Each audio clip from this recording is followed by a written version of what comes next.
Chapter 63, Children and Spirits. We moved to a different place, to the deepest room in the labyrinth, the Oracle Room. Prior to arriving through to this room, we first passed a large empty room before it. A path that is 1 meter wide and 20 meters long leads from this room to a 5 meter in diameter circular scaffold. What the scaffold is made of, I do not know. It looks as if it's spreading through the room. Okay, step on top of that floor and call out to a spirit. What should we say? Whatever you like, really. Help me, or let's play. An interested spirit will definitely appear before you. Will they really come? They will, Sensei, they will, right? Will they? The children look at me with a worried face. Well, I think it will be fine. If no spirits show, I'll make them appear. Hey, you're making a scare face. No problem, no problem. Hey, brats, don't worry, it'll work out. If they don't show up, all I need to do is call them out myself. While I wouldn't mind spirits capable of thinking to appear, we could talk to them in that case. I would prefer non-sentient ones. That is, in that case, they could obey me without hesitation since I'm coming along. Well, I guess that's fine. Doesn't matter to me how many people go, but it is narrow. So since you're coming, it's probably best to bring one child at a time. It's probably also a good idea to summon a spirit for each one of them. Why? There might be some grown-up negotiations involved. But anything goes as long as we can avoid negotiating with our fists. All right, one person at a time will go. Who's first? Then we decided the order. First will be the eldest, Gail, then Alice, followed by Kenya and Ryota, and concluded with Chloe. They did quarrel about it, but in the end, we're satisfied with this order. Let's get this over with. A tranquil room, without a sound to be heard, enveloped by a dim light. Only our footsteps reverberated throughout it. Sensei, if anything happens to me, please take care of them. Don't be so formal. He's too tense. Without a word, I rub his head. We have reached the circular room. It's designed with an optical illusion that makes you feel as if you are falling. But magic perception clearly sees a scaffold in there. Transparent glass, acrylic fibers or something. I step into it while a little surprised, but Gail is trembling in fear. Don't worry, there's a platform here. If anything happens, I'll save you, I said, having a long resolved myself. Timidly and carefully, he proceeds into the center. Okay, there's fine. I'm looking forward to the phrase you choose, Ramirez told him, and after she tapped his head, he closed his eyes and began to pray. Kneeling as if praying to the gods, I crossed my arms while observing this. After some time has passed, drops of light began to fall from the sky, like snow, and before us on the altar, a single spirit appeared. Gail noticed this and continued to pray. Good job, it's a success. A non-sentient mass of natural energy, appearing like a mass of magical energy, but a mere counterfeit. Will it be able to acquire an ego? Like Pildora's cave, this place is filled with natural energy. If it's not self-aware, it will probably disperse, then come together again to give birth to a new spirit. Then, without any hesitation, I ate the spirit. Gail continued praying. What was that? You? What have you done? Ramirez shut up for a second. I've got a plan. For a second, I've got a plan. Calmly, I called forth, great sage. After reading my intentions, it began the calculation, and after completing them, it began transforming the spirit. Announcement. Transformation of the spirit using great sage has been completed. The contents are now mostly of earth attribute abilities. Furthermore, after analyzing flame giant ifrit, a pseudo-human personality has been created. Corrective ability from the unique skill Great Sage has been added. Will you bestow this power on Gail Gibson? Yes or no? I place my hand on Gail's head, select yes, and grant him the power. Through this, the contract with the spirit will be completed within a single moment. After analyzing Gail's condition, I confirmed that the rampaging magical energy was now at peace. Of course, his aggregate energy is still far higher than that of normal children. That is the result of spiritual energy and magical energy offsetting each other. Now, as he continues to grow, he will probably be able to acquire many abilities. Surgery was successful, I thought in my mind, and shook hands with the great sage mentally, of course. I mean, I haven't ever seen what it looks like and have no idea if it even has a form. Yup, all done. Good job, I say to Gil. Doesn't look like he was in pain or anything. He just quickly looked up at me. I gave a big nod. You're okay now. The collapse has stopped. I guarantee it. With a face full of tears. Sensei, thank you very much. He bowed. While hiding my embarrassment, I patted his head, and so we rejoined the other kids. Everyone was very happy to find out that he had succeeded, but we have just begun. It's meaningless unless everyone is saved. Still yourselves. We'll celebrate when everyone is saved. They were reminded by my words and nodded. Let's move on to the second one. Next was Alice. She said that she was scared walking down the path, so I carried her instead. Chloe and Alice seemed to be bickering about something before, but it's probably just children's dispute. Without a care in the world, I picked Alice up and proceeded towards the room. I hope things go just as good this time. Under my watchful eyes, Alice bowed down to pray, holding her hands together tightly, holding onto her skirt. After waiting for a while, light began to fall from the sky just as before. The moment the spirit appeared on the altar, I ate it. Ramirez looked as if she had something to say, but I completely ignored it. I've gotten used to this the second time around.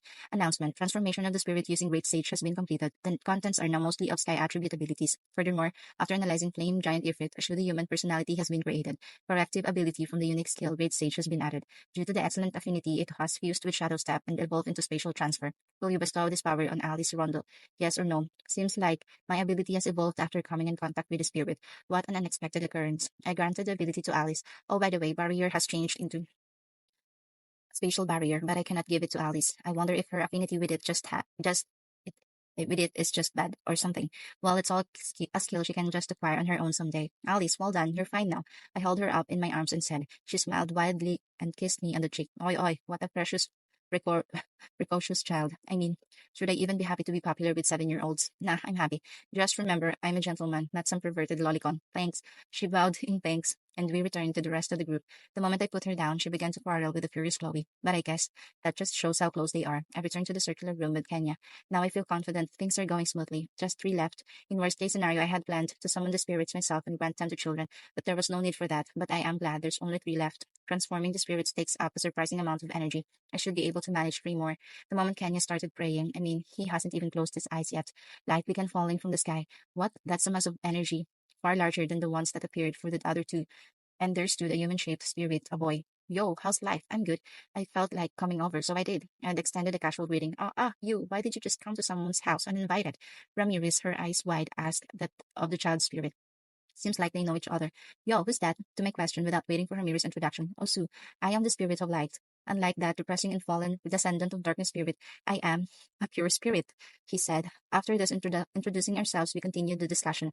Kenya, in a panic, was staring at us. Stop it already, after listening to our story, and perhaps maybe because Kenya had a good disposition towards light. So I decided to help Kenya.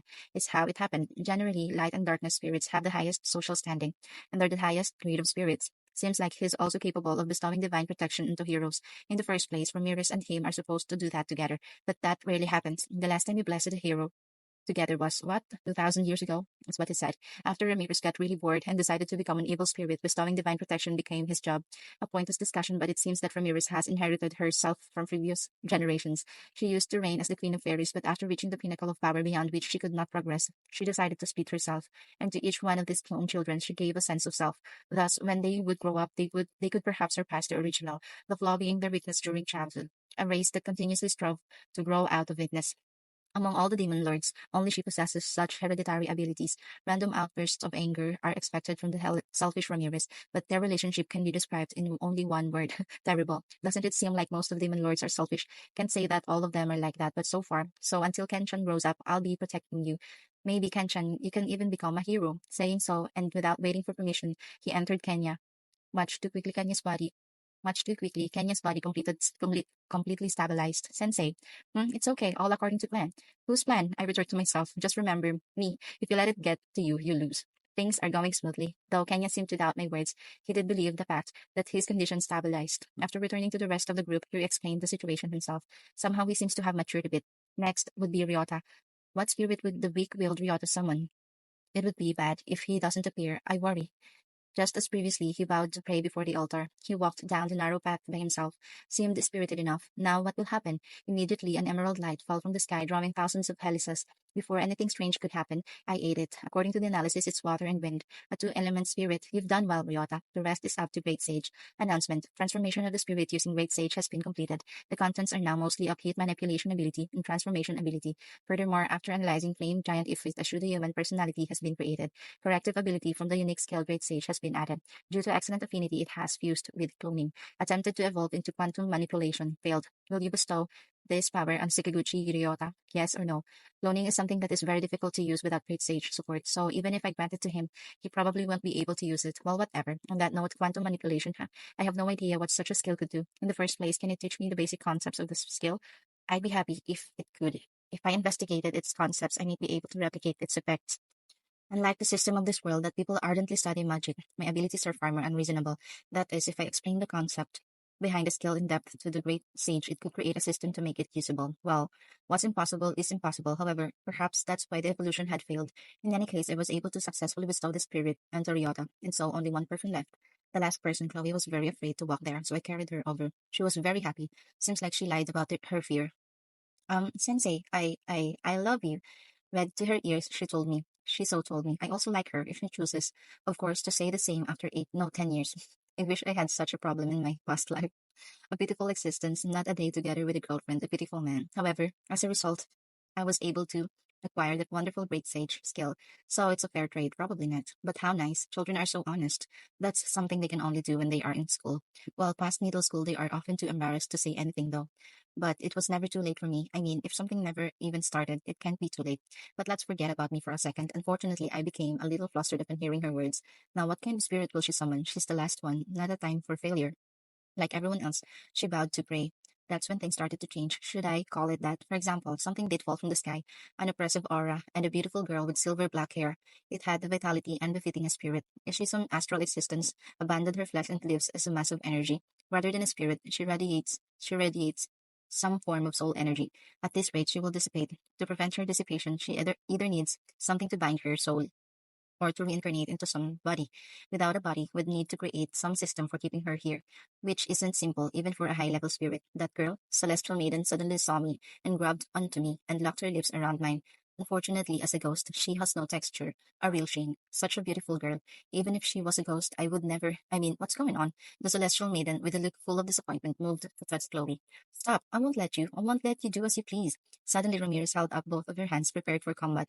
Unlike her usual frivolous appearance, her eyes were completely serious this time. A black light covered her hands, which she shot out at Chloe. I jumped in front of Chloe to protect her, and it absorbed into my body. Annihilation magic of instant death. It's hard to believe, but she seriously intended to kill her. Hey, hey, what was that for? Shut up, she's dangerous, don't you see? I don't. What's dangerous? While we were busy arguing, the celestial maiden overlapped with Chloe and disappeared. Quickly, I verified Chloe's status. The collapse has stopped. No problem, right? Oh, no. Too late. I give up. I don't even care anymore. Puffing her cheeks, Ramirez shouted. No idea what just happened. That's why I'm asking. What was that? Ramirez did not respond to my question. Chloe opened her eyes and appeared completely oblivious to our worries. And I asked her again. I don't know. I have absolutely no idea. But that was probably something born in the future. Something that came from the future, and not a spirit. Did you possess that girl to give birth to herself? I don't know, but that was something truly powerful. If that is born in the future, it will cause many problems. That's the first time I've seen such a being. That maybe that was the spirit of time. Don't look at me. I gave up trying to understand. Well, whatever. Chloe's perfectly fine. It's pointless to consider the future we have no control over right now. Good for you, Chloe. You two were able to avoid danger, I said, lifting her up in the air. Chloe smiled happily. Ramirez looking at us could only sigh. Well, I guess it's fine. There was nothing more I could do since the moment it possessed the girl, she said and turned away from us. I think everything will be fine. Chloe's fine and all. By the way, thanks. Thanks to you, the children are safe. When we returned to the group, I thanked Ramirez. The children showered her in thanks. Bah, that's enough already. Her face red. She tried to shake off the embarrassment. This is a demon lord. What's the world coming to? The other fairies flew next to Ramirez, creating a beautiful sight, in order to bless the children who avoided that dreaded fate, to light the fire of happiness in their hearts. And naturally, a smile formed on the kids' faces. And so, I was able to save the kids.